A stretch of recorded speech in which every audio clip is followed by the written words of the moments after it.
Je m'appelle Myriam Bataille, je suis créatrice en bijoux fantaisie sur l'île d'Oléron.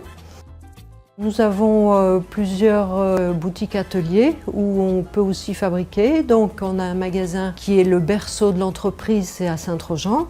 On en a ouvert un deuxième à Saint-Pierre d'Oléron dans les rues piétonnes, un autre à La Rochelle, sur la place de la Caille, et puis bientôt un autre magasin à Royan.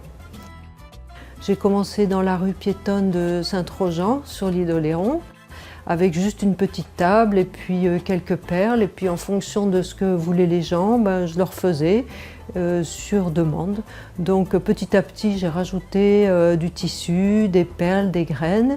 Et petit à petit, chaque année, je revenais m'installer dans la rue piétonne. Et ça pendant pratiquement 10 ans. Une fois que j'ai réuni toutes mes matières et toutes mes formes, je les mets en musique au hasard. J'ai pas de dessin, j'ai pas de modèle. Ça vient comme ça, je les enfile les unes après les autres, je les tords, je les enlève, je les remets et puis au bout du compte sort un bijou avec souvent plusieurs mélanges de matières. En général, j'aime bien faire des bijoux un petit peu cohérents, pas trop excentriques. Au fil du temps, il a fallu un petit peu diversifier les bijoux, donc trouver des nouvelles matières, parce que il y a un petit peu les bois flottés, les coquillages, tout ce qu'on trouve sur la plage, mais bon, ça suffit pas pour les mettre en musique. Et nos voyages étaient à but de trouver des perles, donc on part souvent, tous les ans, chercher des perles à l'étranger. Donc Patrice Boulard, je suis le conjoint de Myriam Bataille, qui crée absolument tous les modèles qui sont vendus à retour de plage. Je suis venu la rejoindre en 2004, lorsque suite à l'évolution de l'entreprise, il fallait donc que les deux parties soient représentées, c'est-à-dire la partie créative et puis la partie organisation de l'entreprise, toute la partie gestion.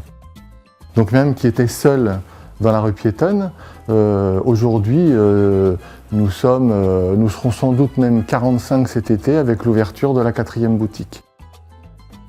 Donc l'extension de l'entreprise nous a conduit évidemment à nous entourer d'une surface de production beaucoup plus conséquente.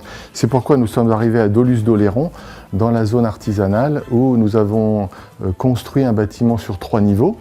Le niveau supérieur réservé à la partie création, le premier étage, la production, et ensuite, au premier niveau, un showroom destiné aux entreprises et toute la partie administrative et stockage.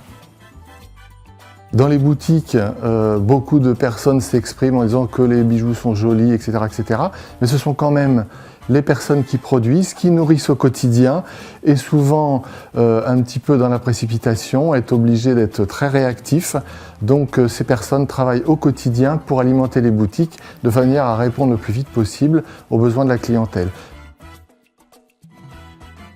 Un jour, en plein mois de juillet, un jour de pluie, un camion de livraison arrache les parapluies du stand de Myriam.